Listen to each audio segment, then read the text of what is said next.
went to school, and I went to practice, and I came home. That was Go to practice, do my homework, go to sleep. They're all similar times every day, and then I have Friday night and Saturday to hang out with my friends, and then Sunday I work and go to church. So it's just kind of all balanced out kind of perfectly right now. It's all set in schedule. So your time's really kind of structured for you. You have that day in and day out routine of here's sports, here's school, here's doing your homework.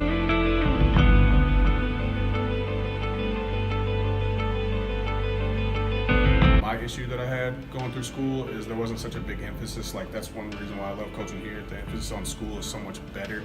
To be honest, if it wasn't for sports and if it wasn't for track, I probably wouldn't have graduated high school. That kind of is what saved me, going through school. So, in a high school environment, I always felt like the academics was it was sometimes an afterthought, depending on which coach you talk to. The idea was just, hey, stay eligible, make sure you can play. I definitely think that coaches in our sports programs don't think that we need as much time as we do for academics. I feel like they don't realize how big or how much we have, how much of a load of homework we have and stuff. And I don't think they get that at all. So. We're student athletes, so he always says that the student comes first for a reason and that our schoolwork should be done. I was playing PE, intramural basketball, and the head track coach, Coach Graham, approached me. He's like, "You should come out for track." And I was like, "I want to run track, old man. What are you talking about?" But he kept pushing me and kept pushing me and kept pushing me in gym class. He's like, "You're really athletic. You can jump. You should really come out." So I decided to come out, and that's when I met Coach Potter. And then we kind of blossomed a relationship, and he kept me, within that track realm, really developed me into the athlete that I turned into. There was an open gym, and he did something. I'm like, that kid's a heck of an athlete. I'm like, you gotta come out for track. And he came out for track and ran the 400, and I'm like, you're gonna pole vaulter, And so got him pole vaulting in his freshman year. We're holding in the middle of the stick. He looked like every other beginner, and progressed quickly. I was sitting in my business administration class, I believe it was, with my coach, and he comes and sets down a pile of college letters that from different schools, and I never thought that I would ever make it to college, and that's was like, okay, this must be a thing now, and I got a stack of letters, and I'm going through them I don't even know what to do with these. So it was that was kind of my turnover point, and I guess my junior year I tied for 9th at state, so then I started getting a little exposure and a little more recognition. So that was kind of the turning point.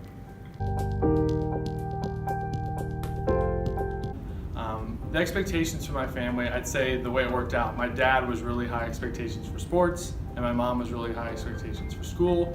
So both of those put together kind of molded that you had high expectations for everything. Just anything that you did, trying to do it to your best. And sometimes it would get a little overwhelming, just like, guys, back off kind of thing. But the more I realized and the more I grew up, they were just wanting me to be my best. So there were always some high expectations. my mom wouldn't let that happen. She would probably make me quit sports before I get break grades. They just have to go to bed at some point because I can't get it all done. My family didn't put any pressure on me with sports, but also my parents had me in high school. So I had a little bit different story than a lot of people do. So I kind of grew up with them in some instances. But no, school wasn't the biggest of importances for them. But it's one of those things you kind of learn as you go.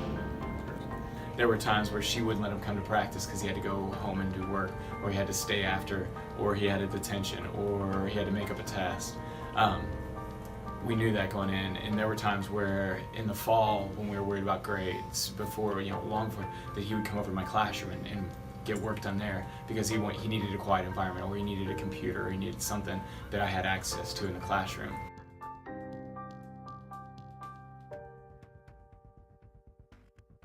Two weeks before classes were supposed to start, I had two different schools that I was kind of bouncing between, and I found out I had to go the junior college route right before that. It was University of Tennessee and Indiana State, and I didn't know the process, and that's why, like I said, I try to make sure all the athletes understand that.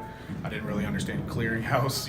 It was just kind of thrown at me. I was really, really young-minded when it came to those things. So found out a couple weeks before classes were supposed to start that I didn't get in, so I had to go to the junior college route. So that right there kind of let me know what the grades are a bigger deal than what I thought they were. You know, I got away with a lot in school that I probably shouldn't have.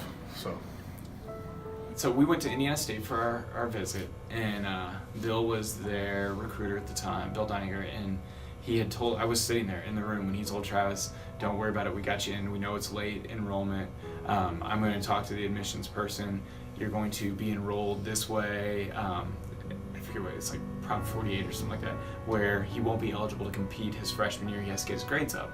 It's like, but it won't be a problem, we got you in. And he was all, they'd already put the housing deposit down, like everything, like the wheels were in motion. And John McNichols called, the head track coach at Noblesville, and was like, we're not gonna be able to get him in. And John McNichols was the head track coach at Indiana State. He's like, I don't know why Bill said that. We don't have that ability this late in the game. Had to come at Christmas time or something like that.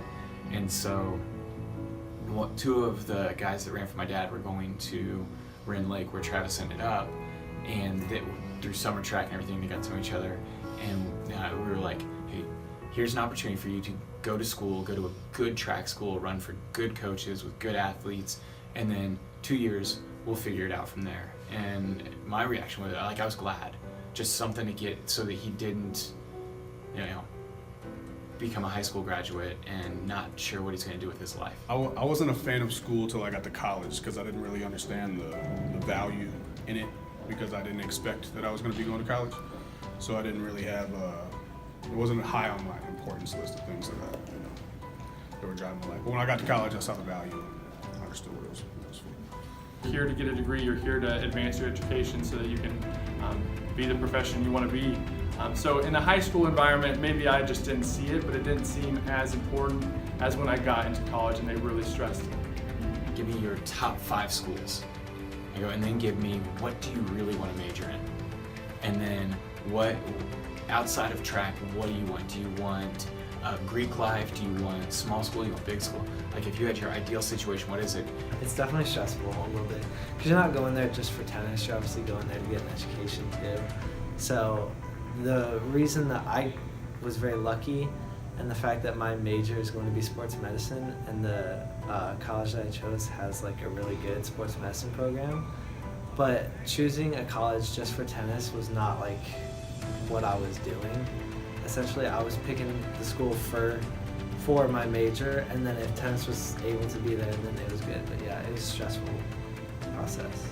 From a coach's perspective, if an athlete was struggling in academics, I think that's got to be their main focus. They have to, if they even need to take some time away from athletics, away from other things to focus on the academics, that's where the key of this is. I mean, this is a school, right? Your job when you come here is to be a student, and succeed as a student. So in terms of kind of balancing your priorities, I would say in that moment, if they're struggling, you need to prioritize having those academics over the athletics. When you choose to go to college, do it so that you can get an education and use the school for their education. They're using you for your athleticism. You use them. Make sure you get the best education you can, because they don't want you to drop out. They don't want you to fail. If you're an athlete, you get scheduling first. You get priority scheduling. You get tutors. They will take care of you. So you make sure you choose a school that will get you a job when you get done.